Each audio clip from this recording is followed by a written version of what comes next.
Spoštovane kolegice in kolegi, spoštovane študentke in študentke, cenjeni zbor.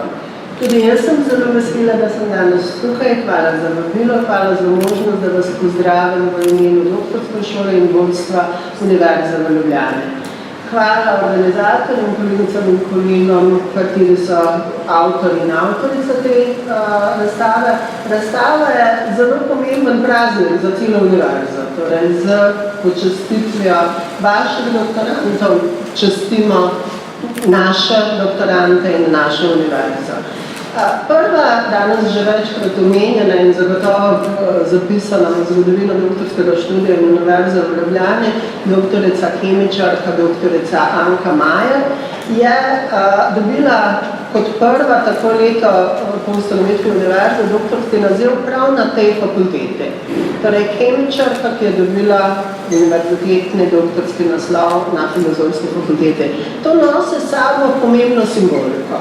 Torej, doktorica Anka Majer je bila nedvomno izjemna kemičarka, nedvomno izjemna ženska, ampak to, da se je institucija, ki je v 99 leti bila popolnoma drugačna vrsta univerze, kot je to danes, upala, dala, dodelila naziv, prvi doktorski naziv ženske, je pokazala potencial izjemne inštitucije, kar danes tudi je.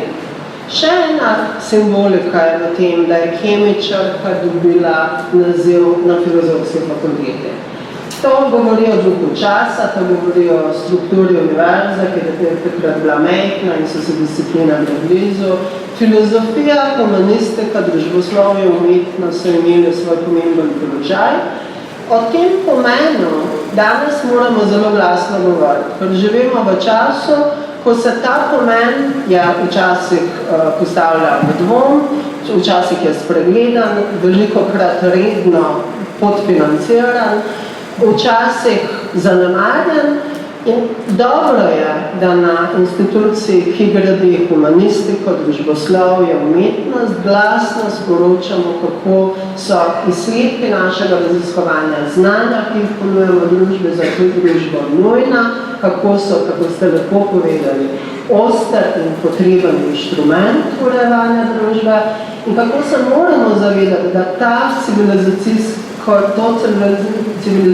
raven, katero smo dosegli s pomočjo znanj, katero ustvarjajo inštitucije, kot je Filozofska fakulteta Univerze v Ljubljani, ohranjajo družbo takšno, kot smo jo želeli in kot smo jo poznali do sedaj. Torej, to glasno sporočanje skozi vpogled v del te zakladnice znanja, s katero smo bogati na Univerze v Ljubljani, ste omogočili s to odlično razstavo. Zahvala in čestitke grejo Filozofske fakultete. Čestitam.